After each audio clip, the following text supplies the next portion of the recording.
Yang kami hormati Bapak dan Ibu Warga Besar IPN Jaya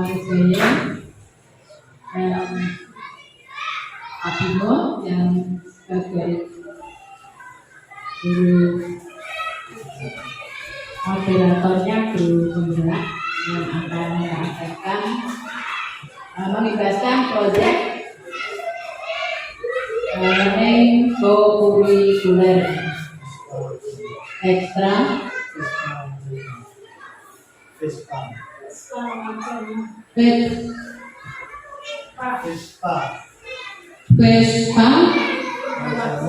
Rajana Festival Permainan Anak. Ini untuk guru-guru BCK.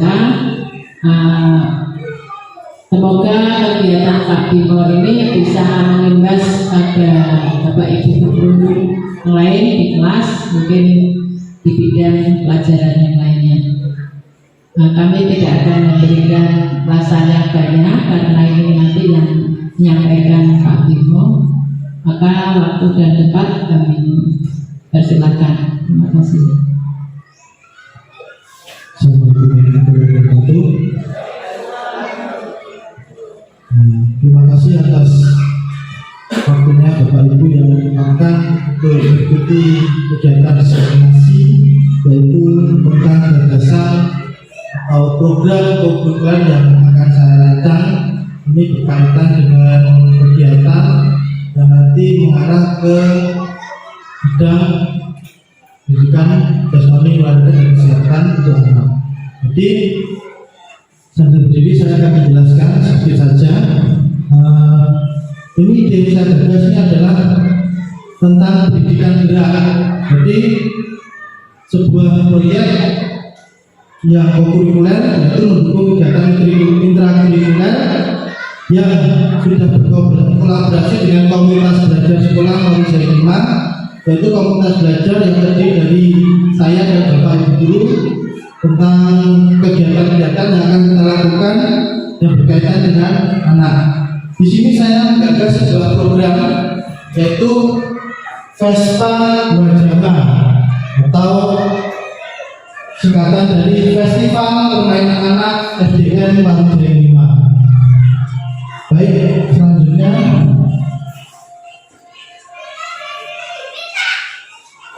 berikut adalah latar belakang yang mengatakan tercetusnya kegiatan Vespa Wajama. Yang pertama adalah pendidikan gerak adalah program yang diarahkan untuk mengembangkan fondasi keterampilan dalam berbagai jenis gerakan.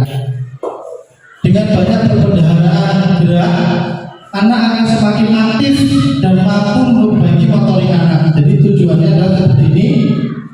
Latar belakang adalah dengan perkembangan teknologi saat ini membawa dampak positif, terkadang juga membawa dampak negatifnya. Salah satunya dengan semakin mudahnya perkembangan zaman sekarang, anak akan mendapatkan hal-hal semakin mudah. Contoh saja, ketika kita ingin membeli sesuatu kita tinggal online, jadi kita tidak perlu bergerak secara tidak langsung. Hal ini bisa membatasi ruang gerak anak.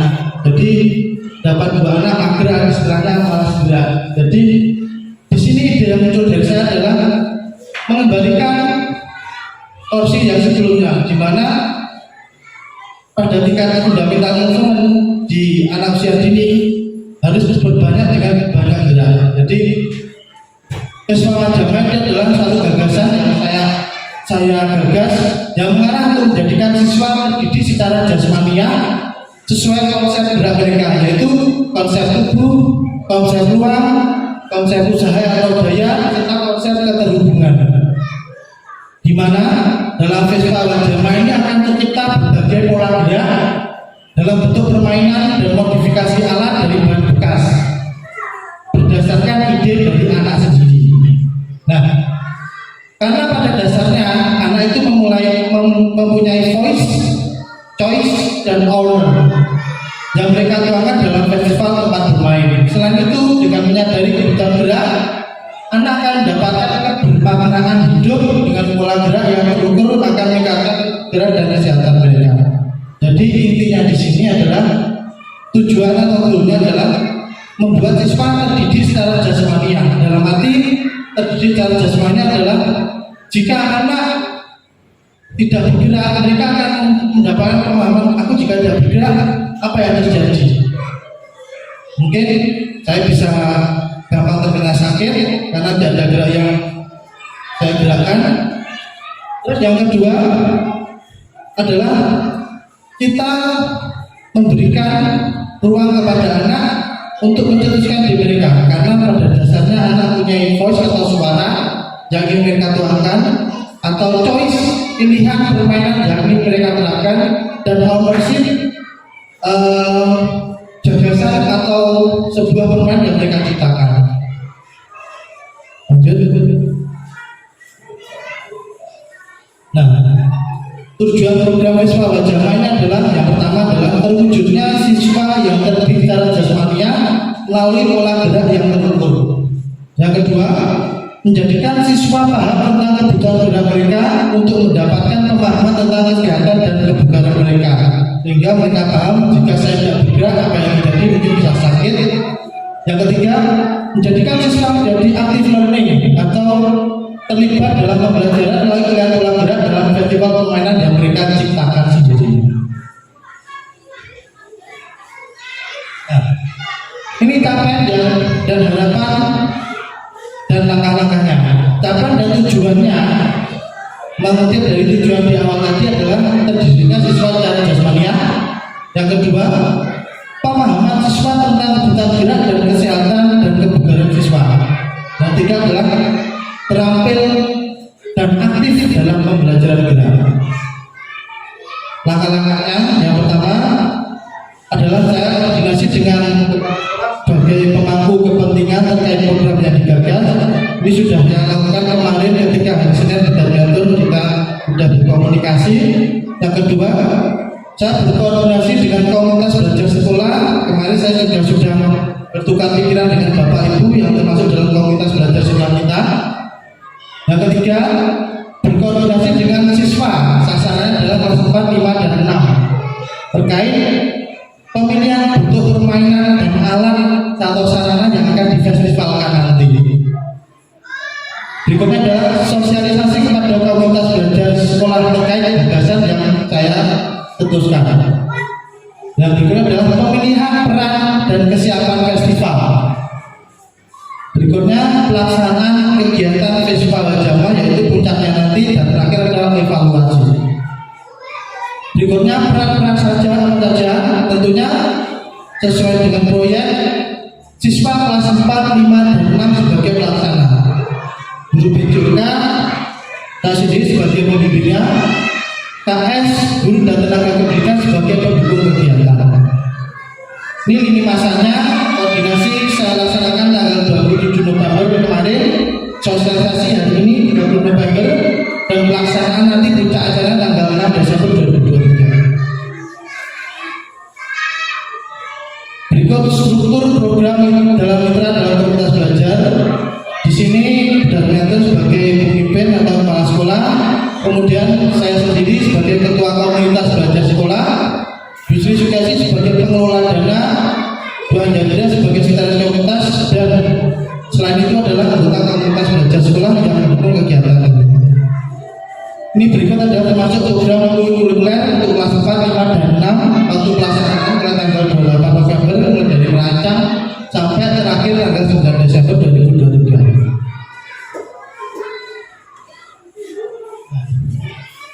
Ini kalau kita berbicara tentang guru apresiatif, ini adalah aset-aset yang tampak dan bisa kita manfaatkan dan secara tidak sadar kita sudah memilikinya yang mendukung kegiatan agar berjalan. Yang pertama adalah aset manusia. Aset manusia, sekolah memiliki kepala sekolah yang mendukung dan terampil dalam bidang olahraga. Kita tahu Bu Darmianto dulu backgroundnya dalam olahraga, jadi mungkin dari ide-ide beliau muncul suatu gagasan seperti ini. Yang kedua, sekolah memiliki seorang guru penggerak. Yang ketiga, sekolah memiliki komunitas belajar sekolah yang terdiri dari guru tenaga dan tenaga pendidikan yang kreatif dan saling mendukung, yaitu Bapak Ibu sendiri. Berikut adalah sekolah memiliki siswa-siswa yang terampil. Kita tahu siswa kita sebenarnya kemarin kita sudah pernah mendapatkan suatu apresiasi atau juara dalam kegiatan di Pomosda kemarin, berarti terbukti bahwa siswa kita sebenarnya sudah terampil, tinggal kita yang mengarahkan. Berikutnya adalah aset fisik. Kita tahu sekolah kita memiliki halaman sekolah yang luas yang kita bisa manfaatkan sebagai sarana untuk kegiatan yang akan kita gagas. Berikutnya adalah aset finansial. Aset finansial adalah pengelolaan dana bos yang bagus untuk mendukung kegiatan kokurikuler. Yang kedua adalah dana yang digali dari paguyuban untuk mendukung kegiatan kokurikuler. Berikutnya aset politik. Aset politik kaitannya dengan dukungan dari pemangku kepentingan, yaitu korwil atau dinas yang mendukung kegiatan kokurikuler. Jadi sebenarnya kegiatan kokurikuler itu adalah sudah termaktub dalam susunan kurikulum. Jadi kita tinggal mengeksekusi saja. Nah, berikutnya adalah aset lingkungan. Aset lingkungan memiliki budaya, sastra, olahraga, dan budaya. Yang kedua, di tanaman kita dapat bahan-bahan bekas yang sudah didapat dengan untuk membuat suatu modifikasi alat atau sarana permainan. Selanjutnya, ini rencana evaluasi. Yang pertama adalah evaluasi tujuan pembelajaran, kegiatan dan wawancara dengan BKS, guru, tenaga pendidikan yang termasuk dalam komunitas belajar sekolah, serta wawancara dengan siswa kelas 4, 5, dan 6 terkait tujuan yang akan dicapai. Kemudian mengumpulkan umpan balik dari siswa yang ditulis lewat post-it untuk perbaikan dan refleksi kegiatan. Berikutnya adalah mengumpulkan umpan balik dari guru dan ditulis lewat post-it untuk perbaikan dan refleksi kegiatan. Berikutnya evaluasi beberapa kegiatan, meninjau kembali proses proyek yang berlangsung yang bertujuan membuat siswa terdidik secara jasmania melalui pendidikan dia. Evaluasi manajemen kelas dan peran waktu itu adalah efektivitas waktu kegiatan, keterlibatan siswa dalam suatu kegiatan nanti. Selanjutnya adalah ini terkait dengan kemungkinan tantangan dan juga menjawab solusinya nanti plan A dan plan B-nya. Yang jelas pengelolaan waktu kalau ke tantangannya, karena dengan jadwal yang padat sebenarnya kalau kita punya waktu akan lebih optimal lagi, dan ini bisa diarahkan ke proyek panen karya. Karena ketika kita sudah selesai nanti akan diarahkan ke panen karya, jadi anak memfestivalkan apa-apa yang sudah mereka ciptakan. Nanti bisa kita mengundang ahli murid, bisa mengundang dari pihak mobil, mungkin seperti itu. Jadi dengan pengelolaan waktu dan yang padat ini bisa mempengaruhi kegiatan, karena jika kita punya waktu yang panjang mungkin akan lebih optimal lagi. Yang kedua, faktor alam dan cuaca. Kita tahu lapangan kita dalam outdoor dan tanah akan sangat berpengaruh jika kondisi cuaca, dengan kondisi cuaca. Misalkan jika hujan mungkin akan kita harus punya opsi yang lain. Untuk menjawab kemungkinan tantangan seperti itu, ini ada solusinya. Yang pertama adalah memaksimalkan waktu yang tersedia dengan memanage sebaik mungkin. Jadi kita menata persatu-persatu dengan sangat baik. Yang kedua, mencari alternatif kegiatan jika terjadi hujan dengan mengalihkan ke ruangan kelas. Misalkan bisa kita modifikasi lagi dengan urutan, mungkin kita bisa pakai nanti jika hujan di ruang kelas 6 kita buka ruangannya, nanti bisa ditata lagi, dimodifikasi lagi untuk permainannya dan alat-alatnya. Mungkin ini yang saya sampaikan. Mungkin saran dan masukan dari Bapak Ibu Guru akan sangat membantu untuk mendukung kegiatan saya nanti. Monggo saya persilakan untuk memberikan masukan.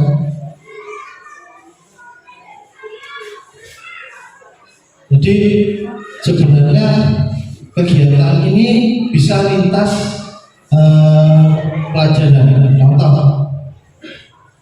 kegiatan tadi dengan penjumlahan itu untuk permainan lintas pelajaran. Selain di pola gerak juga masuk ke pelajaran yang lain. Contoh lagi, anak membuat suatu keterangan produk itu masuk ke lintas SPDP. Jadi mungkin dengan kita memberi banyak uang kepada anak, kita akan tidak membatasi ide-ide kreatif anak yang muncul. Jadi Bapak Ibu nanti juga bisa mengaplikasikan di dalam pembelajaran Bapak Ibu. Saya sudah mengamati beberapa Bapak Ibu sudah melaksanakan seperti itu. Saya kira jenengan semua sudah mulai out of the box, atau dengan kata lain sudah keluar dari zona nyaman.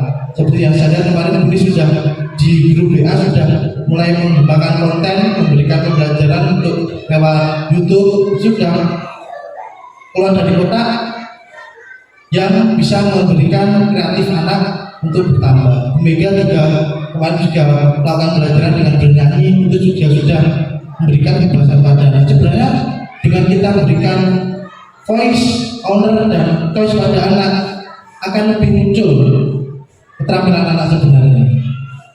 Mungkin ada yang mau berikan masukan, monggo Mega.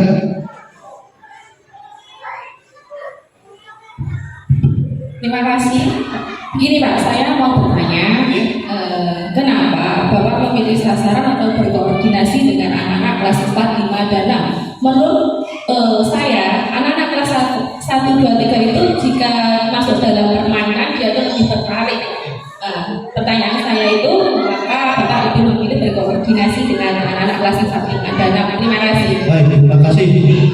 Pertanyaan saya bagus. Ini kenapa saya 4, 5, 6? Bukan tidak mungkin kelas 1, 2, 3 akan menjalankan kegiatan, karena ini sistemnya piloting atau pencetus. Kita harus mengukur ketika keberhasilan dulu. Dan setelah itu kalau sudah berhasil, nanti anak-anak yang 4, 5, 6 akan mengkader. Kalau kita tahu kelas 1, 2, 3 kalau kita lepas mungkin akan kesulitan. Jadi 4, 5, 6 adalah untuk mengkader dulu. Kemudian berjenjang, nanti proyek selanjutnya bisa jadi sasaran kelas 1, 2, 3, 4, 5, 6.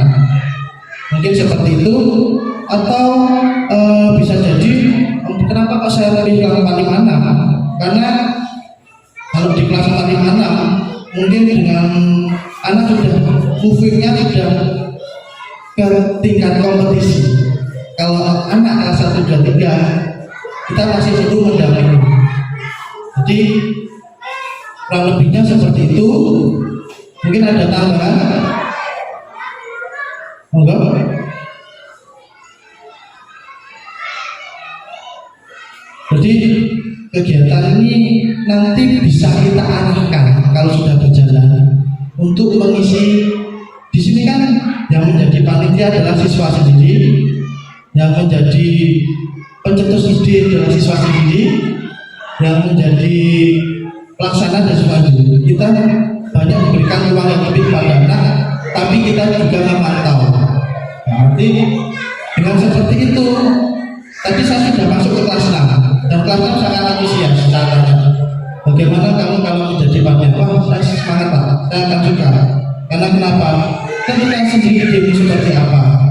Nanti ketika lomba, silakan berkelompok. Siapa yang jadi supporter, siapa yang mau menjadi pemain, siapa menjadi wasit, tentukan. Nanti 4, 5, 6 jika yang main kelas 5 dan 6, yang menjadi wasit adalah kelas 4. Mungkin seperti itu. Jadi dengan respon anak seperti itu, mungkin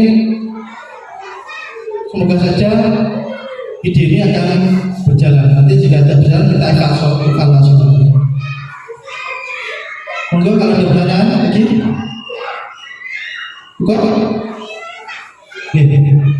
Terima kasih dukungan dari panjenengan semua. Sangat saya harapkan untuk melancarkan kegiatan tanggal 6 nanti. Semoga saja apa yang kita rencanakan bisa memberikan dampak kepada anak didik kita dan tentu saja untuk lembaga kita sendiri. Terima kasih. Saya akhiri. Assalamualaikum warahmatullahi wabarakatuh. Saya kembalikan kepada Terima kasih Pak Bimo yang telah menyampaikan kegiatannya. Semoga kegiatan ini bisa berkembang di kelas. Di kelas pun juga bisa mengadakan pendidikan. Contoh matematika itu tidak selalu di dalam kelas, bisa dibawa keluar. Nah ini bisa menggunakan alat-alat dari lingkungan, misalkan yang membuat kelereng dari plastik dan lain sebagainya. Mungkin dari tutup aqua ya bisa digunakan, untuk perkalian atau bagaimana itu bisa disusun umpamanya 3 kali 2, berarti anak-anak itu mengambil berapa tutur itu sehingga berapa kali gitu ya mengumpulkan tutur, sehingga anak-anak itu juga bisa senang tetapi juga mencapai sasaran kepada anak-anak yang menghafal perkalian. Jadi tidak selalu di dalam, bisa dibawa keluar. Terima kasih Pak Bimo untuk pada Bapak Ibu semuanya, juga terima kasih atas dukungannya. Semoga menjadikan ilmu yang berguna dan berkembang bagi Bapak dan Ibu baik di kelas maupun di luar. Dan akhirnya